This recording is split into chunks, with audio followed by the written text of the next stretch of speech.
사랑하는 성도 여러분, 오늘 여러분의 삶에 하나님의 은혜와 평강이 가득하기를 기도합니다. 바쁘고 분주한 일상 속에서 우리는 때로 거룩함이라는 단어를 멀게 느낄 때가 있습니다. 마치 닿을 수 없는 높은 산처럼 혹은 우리와는 상관없는 특별한 사람들만의 이야기처럼 말입니다. 하지만 성경은 우리 모두가 거룩함으로 부름받았다고 말씀합니다. 이 귀한 말씀을 듣기 전에 잠시 시간을 내어 구독과 좋아요를 눌러주시면 하나님의 은혜로운 이야기가 더 많은 영혼에게 닿는데 큰 힘이 됩니다. 이 말씀을 나누는 여러분의 손길 위에 그리고 말씀을 듣는 여러분의 마음에 주님의 평안이 가득하기를 기도합니다. 오늘 우리가 함께 나눌 주제는 바로 거룩함의 아름다움입니다. 지난 시간에는 하나님의 절대적인 거룩하심과 그분께서 당신의 백성에게도 거룩함을 요구하신다는 사실에 대해 묵상했습니다. 여기서 중요한 점은 하나님께서는 무언가를 요구하실 때 우리가 그 요구를 만족시킬 수 있는 길 또한 반드시 마련해 주신다는 것입니다.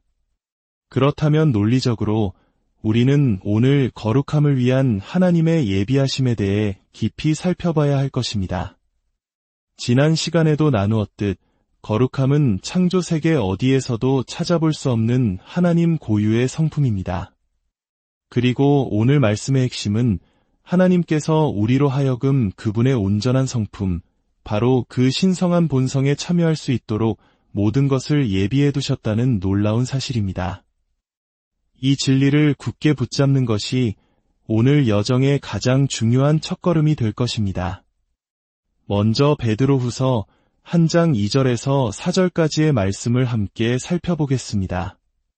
하나님과 우리 주 예수를 암으로 은혜와 평강이 너희에게 더욱 많을지어다. 그의 신기한 능력으로 생명과 경건에 속한 모든 것을 우리에게 주셨으니 이는 자기의 영광과 덕으로서 우리를 부르신 이를 암으로 말미암음이라.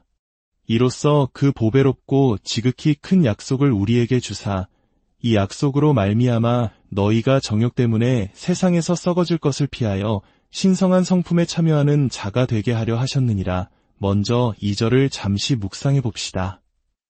은혜와 평강이 너희에게 더욱 많을지어다. 기독교인의 삶은 구원받고 그 자리에 머물러 있는 정적인 상태가 아닙니다. 그것은 더욱 많아지는 삶, 즉 끊임없이 성장하고 증가하는 생명의 여정입니다. 만약 여러분의 영적 경험에 성장이나 진보가 없다면 우리는 스스로가 진정 구원의 길 위에 서 있는지 질문해 보아야 합니다. 하나님께서 창조하신 것 중에 그저 가만히 멈춰서서 변하지 않는 것은 아무것도 없습니다. 하물며 그리스도 안의 성도는 하나님 창조의 정점인데 그 삶에 어찌 놀라운 성장과 발전, 진보가 없겠습니까? 베드로는 바로 이 점을 강조하며 우리의 삶에 은혜와 평강이 계속해서 곱절로 더해지기를 축복하고 있습니다. 그리고 이 모든 성장은 하나님과 우리 주 예수를 암으로 이루어진다고 말합니다. 모든 것은 하나님과 예수 그리스도를 아는 것에 달려 있습니다. 예수님께서도 친히 참 하나님을 아는 것이 영생이라고 말씀하셨습니다. 우리가 어제 거룩함에 대해 이야기하며 깨달았듯이 사람은 하나님을 알기 시작하기 전까지는 거룩함이라는 개념 자체를 가질 수 없습니다. 그러므로 우리가 나누는 모든 것은 하나님과 예수 그리스도를 인격적으로 그리고 직접적으로 알아가는 과정 속에 모두 담겨 있는 것입니다. 이 제3절과 4절의 놀라운 선포를 더 깊이 들여다보겠습니다. 이 두 구절에는 우리 신앙의 근간을 뒤흔들 만큼 강력한 4가지 진리가 담겨 있습니다. 첫 번째 진리는 3절 상반절에 나옵니다. 그의 신기한 능력으로 생명과 경건에 속한 모든 것을 우리에게 주셨으니 여기서 가장 주목해야 할 것은 시제입니다. 주실 것이다가 아니라 주셨다는 과거 완료형입니다. 하나님께서는 이미 우리가 이 땅에서의 삶과 영원한 삶에 필요한 모든 것을 남김없이 주셨습니다. 시간과 영원을 통틀어 필요한 모든 것을 하나님은 이미 완전하고 온전하게 예비해 놓으셨습니다. 두 번째 진리는 3절 하반절에 나옵니다.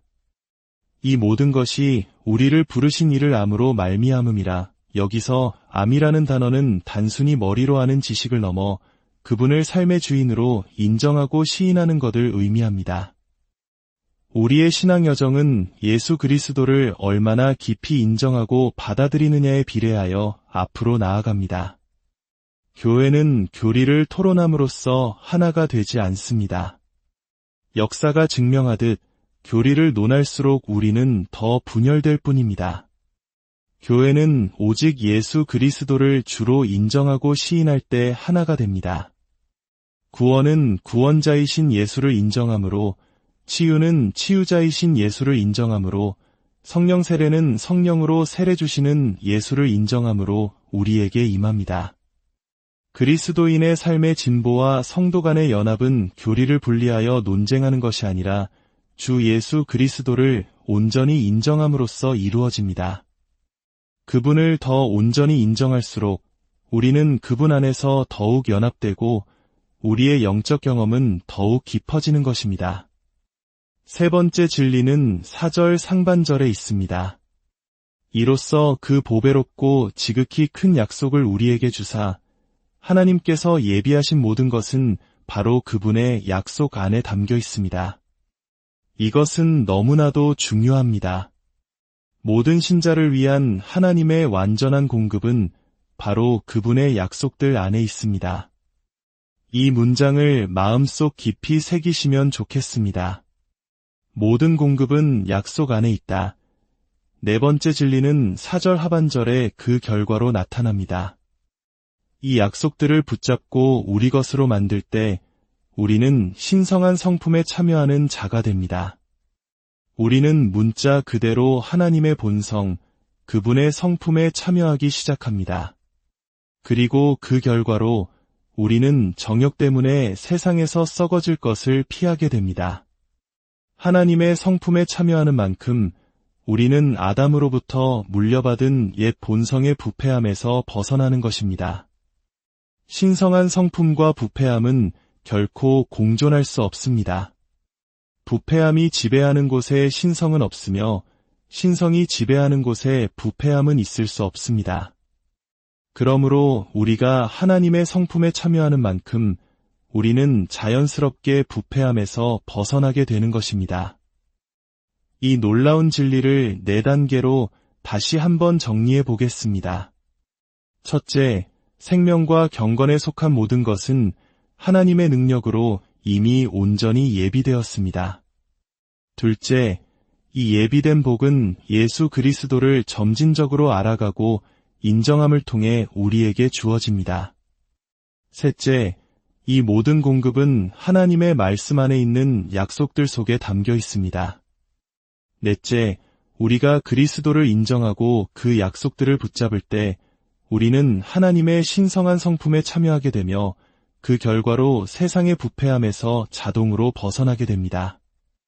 이 원리를 더 생생하게 이해하기 위해 구약의 한 장면으로 시간여행을 떠나보겠습니다. 여호수아 1장 1절에서 3절입니다. 구약시대에 하나님께서는 당신의 백성을 약속의 땅으로 인도하셨습니다. 그리고 신약시대에 하나님께서는 당신의 백성을 약속들로 가득한 땅으로 인도하십니다. 구약의 인도자는 여호수아였고 그들이 받을 유업은 가나안이라는 약속의 땅이었습니다. 신약의 인도자는 예수이십니다. 히브리어로 여호수아와 예수는 같은 이름입니다. 그리고 우리가 받을 유업은 특정 지역의 땅이 아니라 하나님의 보배롭고 지극히 큰 약속들입니다. 원리는 정확히 동일합니다. 여호수아 한 장을 보면 모세의 죽음 이후에 새로운 시대가 열립니다. 때로는 낡은 시대가 끝나야만 새로운 시대가 열립니다. 모세는 이스라엘을 이집트에서 이끌어낸 위대한 지도자였지만 약속의 땅으로 백성을 이끌고 들어갈 수는 없었습니다. 그가 죽고 여호수아라는 새로운 리더십을 통해 이스라엘은 비로소 그들의 유업을 향해 나아갈 수 있었습니다. 하나님께서 여호수아에게 주신 명령과 약속을 보십시오. 2절에서 주님은 내가 그들 곧 이스라엘 자손에게 주는 그 땅으로 가라고 말씀하십니다. 현재 시제입니다. 말씀하시는 그 순간에 주고 계셨습니다. 그런데 3절에 이르면 과거 시제로 바뀝니다. 내가 모세에게 말한 바와 같이 너희 발바닥으로 밟는 곳은 모두 내가 너희에게 주었노니 이 선포의 순간부터 가나안 땅 전체는 법적으로 이스라엘의 것이 되었습니다. 하지만 그들은 여전히 그 땅을 실제적으로 차지해야 했습니다. 발바닥으로 모든 땅을 밟음으로써 그들의 것으로 만들어야 했습니다. 발바닥이 닿는 그 땅이 비로소 경험적으로 그들의 소유가 되었습니다. 바로 여기에 법적 소유와 경험적 소유 사이에 엄청난 차이가 있습니다. 어떤 성도들은 이렇게 말합니다. 나는 구원받을 때 모든 것을 다 받았습니다. 성령 세례도 다른 어떤 은사도 필요 없습니다. 그 말은 법적으로는 맞습니다. 하지만 경험적으로는 그렇지 않습니다. 이스라엘은 여호수아 1장 3절부터 법적으로 온 땅을 소유했습니다. 하지만 가나안 족속들은 여전히 그 땅에 살며 그들을 비웃고 있었습니다. 경험적으로는 가나안 족속들이 땅의 주인이었기 때문입니다. 우리의 영적 유업, 즉 하나님의 약속들도 마찬가지입니다. 그리스도 안에서 모든 약속은 이미 법적으로 여러분의 것입니다. 하지만 여러분은 믿음의 발바닥으로 그 약속들을 밟아야 합니다. 그것을 경험적으로 소유해야 합니다. 이스라엘 백성이 유업을 향해 나아가는 모든 걸음에는 적들의 저항이 있었습니다. 히위 족속, 여부스 족속, 아모리 족속 같은 수많은 적들이 그들의 앞을 가로막았습니다.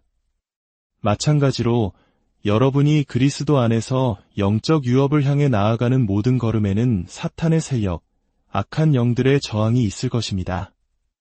우리는 확고한 믿음과 결단으로 주님께서 이 땅을 내게 주셨으니 나는 믿음의 발을 내딛겠다. 사탄아, 물러가라. 고 선포하며 나아가야 합니다. 사탄은 오직 믿음과 결단 앞에서만 물러갑니다. 그렇지 않으면 그것이 법적으로는 당신의 것이라 할지라도 당신은 결코 그 풍성함을 경험 속에서 누리지 못할 것입니다. 그렇다면 이 거룩함이라는 유업을 실제로 우리의 삶 속에서 누리기 위해 하나님께서 마련해 주신 구체적인 방법은 무엇일까요? 신약 성경은 7가지 놀라운 선물을 우리에게 보여줍니다. 첫째는 예수 그리스도이십니다. 둘째는 십자가입니다. 셋째는 성령님이십니다. 넷째는 예수의 보혈입니다. 다섯째는 하나님의 말씀입니다.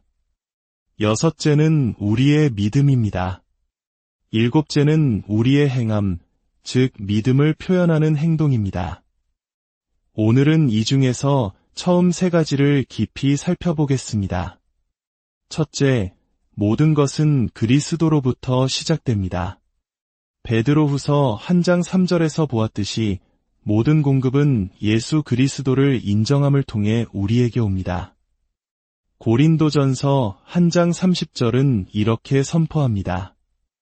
너희는 하나님으로부터 나서 그리스도 예수 안에 있고 예수는 하나님으로부터 나와서 우리에게 지혜와 의로움과 거룩함과 구원함이 되셨으니 하나님 아버지께서는 예수를 우리를 위한 지혜, 거룩, 구원 그 자체가 되게 하셨습니다. 모든 것은 그리스도 안에 있습니다. 그리스도 없이는 아무것도 없습니다. 로마서 8장 32절은 말합니다. 자기 아들을 아끼지 아니하시고 우리 모든 사람을 위하여 내주신 이가 어찌 그 아들과 함께 모든 것을 우리에게 주시지 아니하겠느냐? 둘째, 거룩함을 위한 공급은 십자가에 있습니다. 히브리서 10장 14절은 놀라운 진리를 담고 있습니다. 그가 한 번의 제사로 거룩하게 된 자들을 영원히 온전하게 하셨느니라. 여기서 헬라어 원문의 시제는 매우 중요합니다. 온전하게 하셨다는 말은 이미 완성되어 더 이상 손댈 수 없는 완벽한 과거의 사건을 의미합니다. 예수님의 십자가 희생은 단 한 번에 영원히 완벽하게 이루어졌습니다. 그러나 구절의 뒷부분 거룩하게 된 자들은 현재 진행형으로 쓰였습니다. 즉, 우리의 성화는 계속해서 진행되는 과정이라는 뜻입니다. 많은 사람들이 이 완성된 희생과 그것을 계속해서 우리 삶에 적용하는 과정의 관계를 오해합니다. 어떤 이들은 순간적인 성화를 믿지만 저는 그것이 마치 인스턴트 커피와 같다고 생각합니다. 진정한 커피의 향을 원한다면 원두를 갈고 물을 내려야 하는 과정이 필요하듯 하나님과의 진정한 경험에는 과정이 필요합니다. 예수님께서 십자가에서 이루신 일은 완벽하고 영원합니다. 그러나 우리가 그것을 우리 삶에 적용하고 누리는 것은 점진적입니다. 우리는 점진적으로 거룩해져 갑니다. 셋째, 하나님의 예비하심은 성령님을 통해 우리에게 적용됩니다. 고린도전서 6장 11절을 보면 과거에 온갖 죄악 속에 살았던 고린도 교회 성도들을 향해 바울은 이렇게 말합니다.